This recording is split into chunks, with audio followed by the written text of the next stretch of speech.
भारत का दूसरा सबसे बड़ा हथियार निर्यातक देश फ्रांस अब भारत से रॉकेट लॉन्चर खरीदने की तैयारी कर रहा है। इतिहास में पहली बार फ्रांस भारत के साथ हथियार खरीद डील पर बातचीत कर रहा है। पेरिस में पीएम मोदी और इमैनुअल मैक्रों की मुलाकात के दौरान इस पर चर्चा हो सकती है। भारत के हथियारों के पश्चिमी देश भी दीवाने होने लगे हैं। ताजा घटनाक्रम में France multi barrel rocket launcher system खरीदने के लिए बातचीत कर रहा है।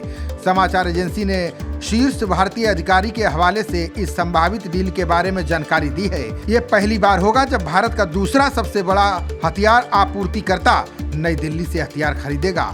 इस संभावित डील को भारतीय रक्षा उद्योग के लिए मील का पत्थर माना जा रहा है। भारत दुनिया का सबसे बड़ा हथियार आयातक बना हुआ है। इसने अपनी रक्षा आवश्यकताओं को पूरा करने के लिए मेक इन इंडिया के तहत स्थानीय उत्पादन को बढ़ावा दिया है। इसके साथ ही ये अपने रक्षा निर्यात को लगातार बढ़ा रहा है। भारत के रक्षा अनुसंधान और विकास संगठन यानी DRDO ने मिसाइलों और रणनीतिक प्रणालियों के महानिदेशक उम्माल नेनी राजा बाबू ने इस बात की पुष्टि की है। उनका कहना है कि भारत के रक्षा उत्पादन का स्वरूप बदल चुका है। अब भारत केवल विदेशी हथियारों पर निर्भर नहीं है।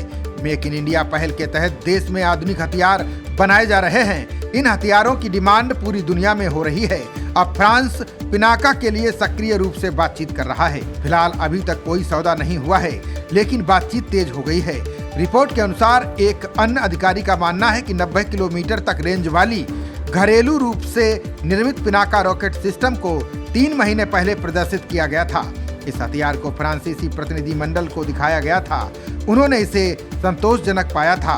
बता दें कि ये जानकारी ऐसे समय में आई है जब भारतीय प्रधानमंत्री नरेंद्र मोदी फ्रांस के राष्ट्रपति इमैनुअल मैक्रों के साथ AI शिखर सम्मेलन की सह अध्यक्षता करने के लिए फ्रांस के दौरे पर पहुंचे हैं। दोनों नेता आज द्विपक्षीय वार्ता करेंगे। बता दें कि 90 किलोमीटर की दूरी तक सटीक मार करने वाले पिनाका रॉकेट मैक 4.7 यानी 5800 किलोमीटर प्रति घंटा की गति से वार करता है। इससे इन्हें रोकना बेहद चुनौतीपूर्ण हो जाता है। इसके अलावा सिस्टम के वारहेड को विभिन्न युद्ध परिदृश्यों के लिए अनुकूलित किया जा सकता है। पिनाका हथियार प्रणाली को पारंपरिक रूप से गतिशीलता के लिए टाटा ट्रक पर लगाया जाता है। विशेषज्ञों का कहना है कि हथियार प्रणाली जमीनी बलों को दुश्मन के क्षेत्र के अंदर हमले का विकल्प देती है। ये महत्वपूर्ण सैन्य प्रतिष्ठानों को निशाना बनाने की दक्षता भी रखती है। पिनाका सिस्टम की लंबी दूरी तक मार करने के लिए क्षमता बढ़ाई जा सकती है। पिनाका रॉकेट सिस्टम का इस्तेमाल भारतीय सेना करती है। इसे भारत पाकिस्तान के बीच 1999 के कारगिल युद्ध के दौरान तैनात किया गया था।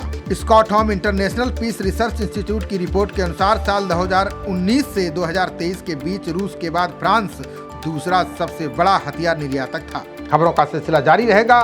देखते रहिए जनप्रवाद। नमस्कार।